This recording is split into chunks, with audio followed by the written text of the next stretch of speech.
Hello everyone, so the time right now as I record this is 28 minutes to 1 in the afternoon on Thursday the 11th of September 2025. So, there's been some massive breaking news that just happened earlier this morning, local time here in the Philippines. Charlie Kirk has been assassinated. I am actually serious about that. When I heard that earlier this morning, I was heavily skeptical. I saw a post from BBC News on Instagram, and I checked the video. It was the very first video that popped up. I checked the description, and it stated that he was rushed to hospital but was pronounced dead. I was incredibly skeptical and could not believe it at first. But when I searched on Google, Charlie Kirk dead, it turns out it is actually completely true.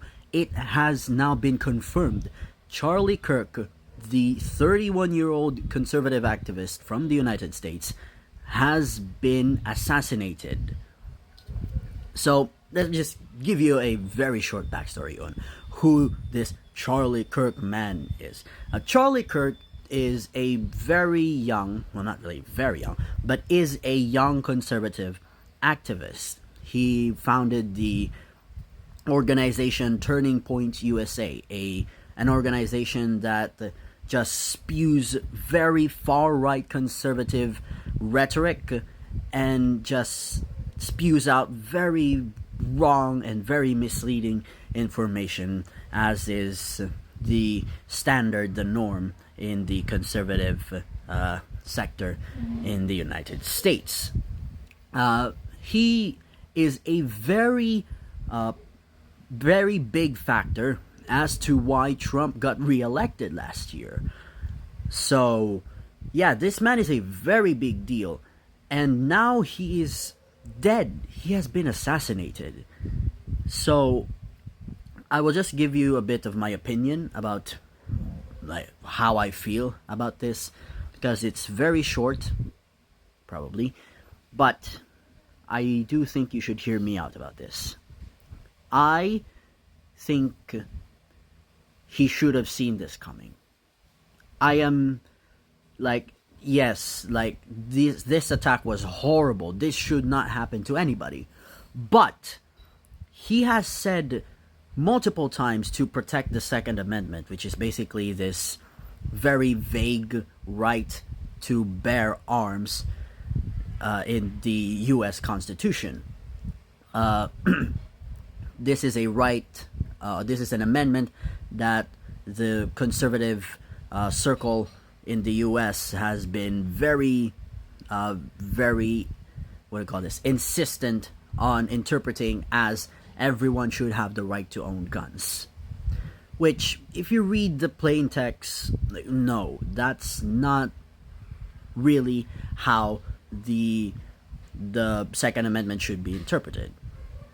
It just simply means that there should be no government that has to infringe, or that has to, has to make a law or a constitutional amendment that would make it much more difficult to buy guns. There should be some restrictions, but there should be no restrictions to the point that you cannot buy any guns.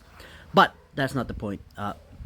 It is kind of the point, because he was assassinated with a gun, so he really should have seen this coming. This is basically karma on his part. I am a center-left individual if you put it in the U.S. political spectrum.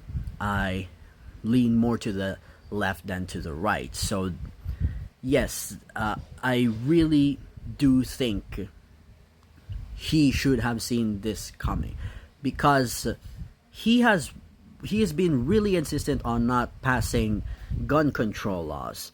So, this is basically tasting his own medicine, if you call it that, because he, I have a mindset that just says that I really have a very broad mindset, which is you have to take the rough with the smooth. Like, if there is some good opportunities out there, I know what bad things could or will happen.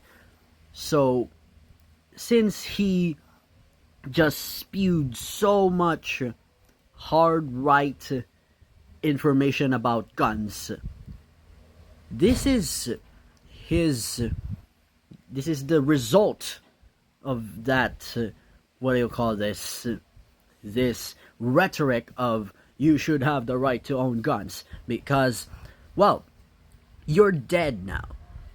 So, like, come on. I probably think he saw that coming. He just didn't think he would be assassinated at a university. Also, by the way, he was assassinated in Utah Valley University. Apparently, he was shot here in the neck because there was blood coming out here. So, yes, apologies for the graphic details, but I do have to, or I do intend to tell you that. Alright, I think that is it for now. Thank you so much for listening to whatever the hell this is.